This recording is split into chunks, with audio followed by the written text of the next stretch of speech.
વિપક્ષ નેતા રાહુલ ગાંધી હાલ બોલી રહ્યા છે, સીધા ત્યાં જઈશું. Everything that we have here is their data. They have given it to us. Okay. In this form. 2024 total votes polled 6.26 lakhs in the Lok Sabha. BJP wins with 658,915 with a margin of 32,707.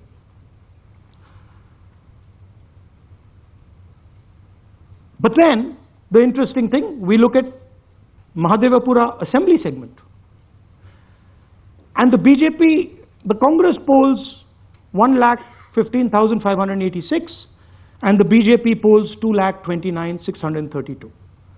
Congress wins all the Vidhan Sabhas except this one, and in this one BJP sweeps and gets a margin of 1,14,046. That this seat wins them the election.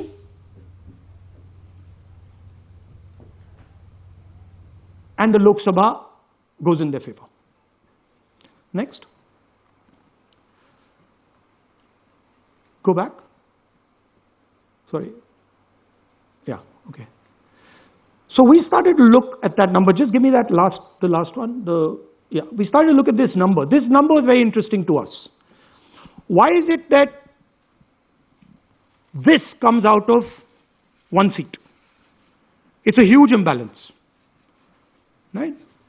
So we started looking at Mahadevapura assembly, we started looking at the details, and now I'm going to tell you what we found. We found that 1,250,000 votes were stolen. And we're going to tell you how. What is the total number in the assembly? Total number of votes? So out of 6,50,000 total votes in the assembly of Mahadevapura, 1,250,000 votes were stolen. They were stolen in 5 different ways. The first way, duplicate voters. One voter appearing multiple times on the voter list. Fake and invalid addresses. Voters who didn't have addresses or were just fake addresses. Bulk voters in single address. One building, 50 people, 60 people, one bedroom house, but we go there, no 50 people living there. No record of those people ever having living there. One family living in that house. Invalid photos, photos which you simply cannot see or no photos existing of theirs on the polling list. And then the most interesting, misuse of Form 6. Form 6 is the form that allows new voters to become voters. So generally Form 6 is anyone who's 18 and above but hasn't voted in the last election. So they should be between 18 and 22, 23 years old. And so now we're going to go into the details and we're going to show you how this was done. Here is duplicate voter. તો સમાચારમાં આગળ વાત કરીએ, ભરૂચના આમોદમાં ખુલ્લી ગટરમાં રાહદારી પડ્યો. આમોદમાં રસ્તા પર ચાલતો એક રાહદારી ગટરમાં ખાબક્યો. સમગ્ર ઘટના સીસીટીવીમાં કેદ થઈ. તિલક મેદાનમાં આવેલા અતુલ બેકરીની સામે આ ઘટના બની. આમોદમાં ખુલ્લી ગટરમાં માથાના દુખાવા સમાન આ ખુલ્લી ગટરો બની ગઈ છે. નોંધનીય છે કે અહીં ખુલ્લી ગટર પર કપડું ઢાંકેલું હતું, જેના કારણે રાહદારી એ ખુલ્લી ગટરમાં ખાબક્યો.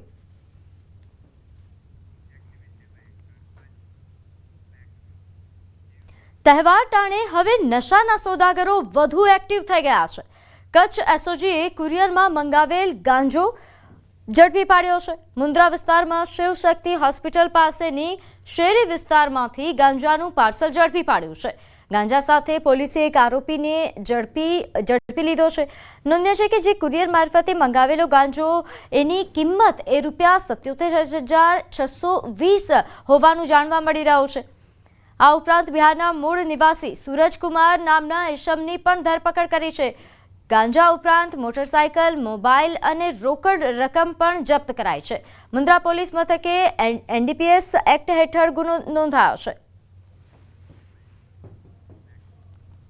સુરતના પુણા વિસ્તારમાં નશાની હાલતમાં યુવક કૂવામાં પડ્યો.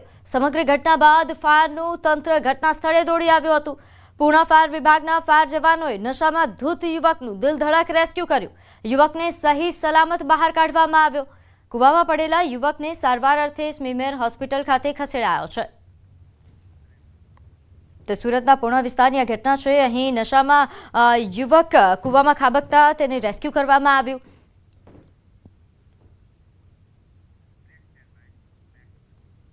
સમાચારમાં હાલ સમય થયો છે એક નાનકડા વિરામનો.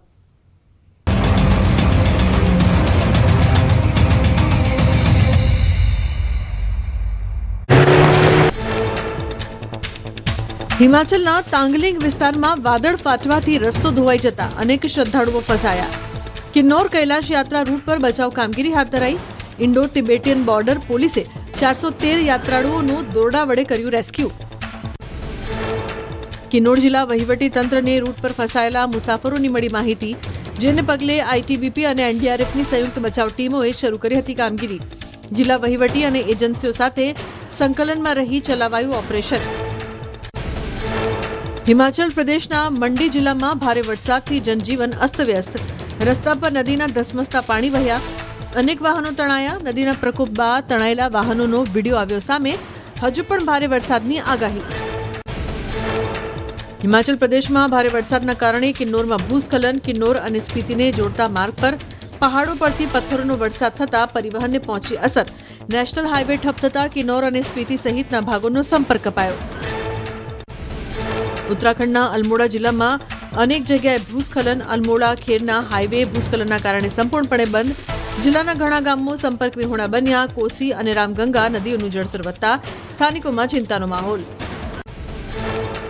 ઉત્તરાખંડના પૌડી ગઢવાલમાં પબાઉ પેઠાણી વચ્ચે કલગગડી પુલ તૂટ્યો. રહેણાંક મકાનો સામે ઊભું થયું જોખમ. પબાઉથી આગળ થૈલીસેન, ત્રિપાલીસેન, રામનગર સાથેનો સંપૂર્ણપણે સંપર્ક કપાયો. ઉત્તર પ્રદેશના વારાણસીમાં પૂરે મચાવી તબાહી. શહેરમાં ગંગાનું પાણી ઘૂસતા રસ્તાઓ અને વાહનોને બદલે હોડીઓ દોડતી જોવા મળી. લોકોના ઘરમાં પાણી ઘૂસી જતા અનેક લોકો છત પર રહેવા મજબૂર. પૂરના પાણી દુકાનો સહિતમાં ઘૂસી જતા માલસામાન પલળી ગયો. ઘરવખરી પલળી જતા લોકોને મોટી નુકસાની વેઠવાનો આવ્યો વારો. પાણીમાં ડૂબેલા વિસ્તારોમાંથી અનેક લોકોનું રેસ્ક્યુ કરી રાહત શિબિરમાં કરાયું સ્થળાંતર. ઉત્તર પ્રદેશ અમેઠીમાં ધોધમાર વરસાદથી ગોમતી નદીનું જળસ્તર વધતા તંત્ર એલર્ટ. અનેક લોકોનું કરાયું સ્થળાંતર. નદીકાંઠા વિસ્તારમાં અવરજવર કરવા પર પ્રતિબંધ. પૂર પ્રભાવિત વિસ્તારોમાં રેસ્ક્યુ કામગીરી શરૂ. હજુ પણ ભારે વરસાદની આગાહી. ઉત્તર પ્રદેશના મુરાદાબાદમાં અનરાધાર વરસાદથી જળબંબાકારની સ્થિતિ સર્જાઈ. હુડકા નદીનું પાણી રહેણાંક વિસ્તારમાં ઘૂસી જતા અનેક વિસ્તાર જળમગ્ન થયા. લોકો મકાનની છત પર આશરો લેવા મજબૂર. સ્થાનિકોએ કહ્યું હજુ વરસાદ પડશે તો ગામ છોડવું પડી શકે છે.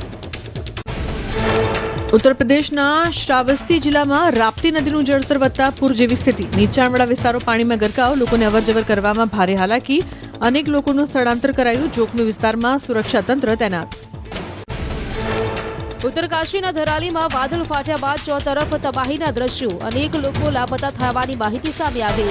તંત્રએ પૂરજોશમાં શરૂ કર્યું રેસ્ક્યુ ઓપરેશન.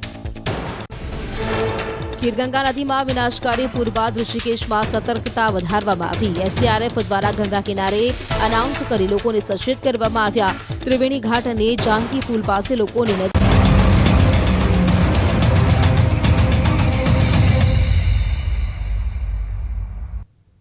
વિરામ બાદ આપનું સ્વાગત છે. આગળ વાત કરીએ રાજકોટના રેસકોર્સ મેદાન ખાતે લોકમેળો યોજાવા જઈ રહ્યો છે. ત્યારે જન્માષ્ટમીના લોકમેળાની તૈયારીઓને આખરી ઓપ આપવામાં આવી રહ્યો છે. નોંધનીય છે કે યાંત્રિક રાઇડ્સ ધારકોએ ફિટિંગ શરૂ કરી દીધું છે. યાંત્રિક રાઇડ સંચાલકોને પોલીસ કમિશનર કચેરીથી રાઇડનું પરફોર્મન્સ લાયસન્સ લેવા કલેક્ટરે સૂચના આપી છે. મેદાન માટે હજુ હરાજીની પ્રક્રિયા પણ ચાલુ છે. લોકમેળાના આકર્ષણમાં વધારો કરવા વેસ્ટર્ન, ક્લાસિકલ તેમજ ફોક ડાન્સ સહિતના કાર્યક્રમો રાખવામાં આવ્યા છે. મેળામાં વિવિધ કલાકારો પોતાની કલા રજૂ કરશે. ઓનલી 24 સ્ટોલ આજની તારીખમાં બાકી છે. બાકી તમામ સ્ટોલ્સ જે છે અથવા તો હરાજીથી મળી ગઈ છે ને હરાજી પછી અમને અમુક ફોર્મ્સ રિસીવ થઈ ગયા છે જે લોકો અપસેટ પ્રાઇસ ઉપર લેવા ઈચ્છે છે. 34 જેવા કલ્ચરલ આઇટમ્સ જે હશે આ નામચીન કલાકારો દ્વારા પ્રસ્તુત કરવામાં આવશે. આમાં ડાન્સ છે, ડ્રામા છે, ફોક ડાન્સ છે, ક્લાસિકલ ડાન્સ છે, મ્યુઝિક છે. આ તમામ એક્ટિવિટીઝ છે. લગભગ 50થી વધુ આર્ટિસ્ટ જે છે આ 7-8 દિવસમાં પરફોર્મ કરશે. કલેક્ટરે જણાવ્યું છે કે લોકમેળામાં કોઈ અનિચ્છનીય બનાવ ન બને તે માટે 5 મોટા વોચ ટાવર પણ ઊભા કરવામાં આવશે. ફાયર આરોગ્ય વિભાગની ટીમ પણ તૈનાત રહેશે. તો મેળામાં સિક્યોરિટીને ધ્યાને લઈને એઆઈનો ઉપયોગ કરવામાં આવશે. 14 તારીખથી શરૂ થનાર લોકમેળાનું નામ સાંજ સુધીમાં જાહેર કરવામાં આવશે. ડ્રોન અને એઆઈ મારફત ક્રાઉડ કંટ્રોલનો જે છે આ એક્ટિવિટી હાથ ધરવામાં આવી છે. જે પોલીસના વોચ ટાવર્સ છે આમાં 5 મુખ્ય જ્યાં સૌથી વધારે ક્રાઉડ હોય છે આવા સ્થળો પર ક્વિક રેસ્પોન્સ ટીમ રાખવામાં આવશે. આ ક્વિક રેસ્પોન્સ ટીમમાં એસડીઆરએફ અથવા એનડીઆરએફ, હેલ્થના માણસો, ફાયરના માણસો અને પોલીસના જવાનો હશે. સુરતમાં રક્ષાબંધન પૂર્વે આરોગ્ય વિભાગે મીઠાઈ દુકાનો પર દરોડા પાડી સેમ્પલ મેળવ્યા હતા, પરંતુ રિપોર્ટ તહેવાર બાદ આવશે. આથી સેમ્પલ લેવાયેલી મીઠાઈ તહેવાર દરમિયાન વેચાઈ જશે. રિપોર્ટ વિના મીઠાઈ વેચાતી હોવાના કારણે લોકોના આરોગ્ય સાથે ચેડા થવાની ભીતિ ઊભી થઈ છે. આરોગ્ય વિભાગે યોગ્ય સમયે પગલાં ન લેતા તેમની કામગીરી સામે સવાલો ઉઠી રહ્યા છે.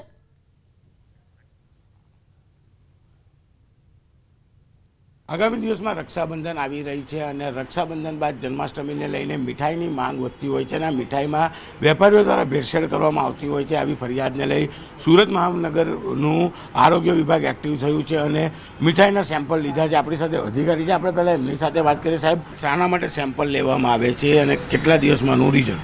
આરોગ્ય અધિકારી સાહેબના સીધા માર્ગદર્શનની સૂચના પ્રમાણે આગામી દિવસોમાં તહેવારો, રક્ષાબંધન, જન્માષ્ટમી જેવા તહેવારો આવતા હોય જાહેર જનતા દ્વારા મીઠાઈનો મોટા પ્રમાણમાં ઉપયોગ કરવામાં આવે છે. તેથી આ મીઠાઈની ગુણવત્તાની ચકાસણી કરવી અત્યંત આવશ્યક છે. તેથી આજરોજ સુરત મહાનગરપાલિકા વિસ્તારમાં મીઠાઈનું ઉત્પાદન અને વેચાણ કરતી સંસ્થાઓની તપાસણી કરી અને તેઓને ત્યાંથી નમૂના લેવાની કામગીરી ચાલુ છે. કેટલા દિવસમાં નમૂનાનો રિપોર્ટ આવશે? નમૂનાનો રિપોર્ટ 3 થી 4 દિવસમાં આવી જશે. સાહેબ, 2 દિવસમાં રક્ષાબંધન છે, સેમ્પલ લેવા આજે આવો છો, રિપોર્ટ 4 દિવસ પછી આવશે, તો આરોગ્ય સાથે ચેડા નથી? 4 દિવસની 2 દિવસમાં આવી જશે. 2 દિવસમાં આવી જશે. ચલો 2 દિવસમાં આવી જશે, માનીશું. શંકાસ્પદ જથ્થો જે અમને લાગે છે ને તેનો અમે નાશ સ્થળ પર જ કરાવી દઈએ છીએ. આરોગ્ય વિભાગે વહેલા જાગવાની જરૂર નથી? બહુ વહેલા જાગીને બરાબર છે, આ ટાઈમ બરાબર છે. ટાઈમ બરાબર છે. ચલો દુકાનના માલિક સાથે વાત કરીએ, શું કેવું છે. સેમ્પલ લીધા મીઠાઈ સાઈડ પર મૂકી દેવામાં આવશે કે વેચવામાં આવશે? વેચવામાં આવશે.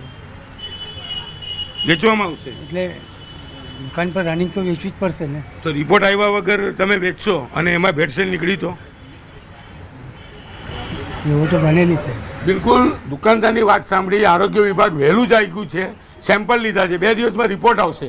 પણ સેમ્પલ લીધા પછી મીઠાઈનું વેચાણ ચાલુ છે અને આ મીઠાઈ ખાઈને લોકોનું શ્વાસ બગડે. ચોક્કસપણે કહી શકાય કે મીઠાઈ વેચવાના લોકોના આરોગ્ય સાથે ચેડા નથી કરતા, આરોગ્ય વિભાગ જ લોકોના આરોગ્ય સાથે ચેડા કરતા છે. કારણ કે બે જવાબદારી સાથે સેમ્પલ લેવામાં આવે છે અને રિપોર્ટ આવે પહેલાં તો મીઠાઈનું વેચાણ સાથે લોકો આરોગી જતા હોય. એટલે કે જવાબદારી નક્કી કરવી ખૂબ જ મુશ્કેલ છે અને આરોગ્ય વિભાગની બેદરકારી આજે ચોક્કસપણે સામે આવી રહી છે. કેમેરામેન જીગર ગુગલ સાથે કીર્તેશ પટેલ, ન્યૂઝ 18 ગુજરાતી, સુરત. પાટણમાં રાધનપુરમાં ફૂડ એન્ડ ડ્રગ્સ વિભાગના દરોડા. સુખડિયા સ્વીટ એન્ડ નમકીન તેમજ ગુજરાત ડેરીમાં તપાસ હાથ ધરાઈ. ગુજરાત ડેરીમાં દૂધમાં દૂધછાશના નમૂના લેવામાં આવ્યા. સુખડિયા સ્વીટ એન્ડ નમકીનમાં મોહનથાળ અને મેંગો બરફીના લેવાયા નમૂના. તપાસ દરમિયાન 100 જેટલા નમકીનના પેકેટ FSSAIના માપદંડ અનુરૂપ હોવાથી સ્થળ પર જ નષ્ટ કરાયા. ફૂડ વિભાગે તમામ નમૂનાઓ પૃથ્થકરણ માટે લેબોરેટરીમાં મોકલ્યા છે. નમૂના આવ્યા બાદ આગળની કાર્યવાહી હાથ ધરાશે. તો હાલ તહેવાર પહેલા ફૂડ એન્ડ ડ્રગ્સ વિભાગ જાગ્યું છે. આરોગ્ય વિભાગ દ્વારા હાલ તપાસ કરવામાં આવી રહી છે.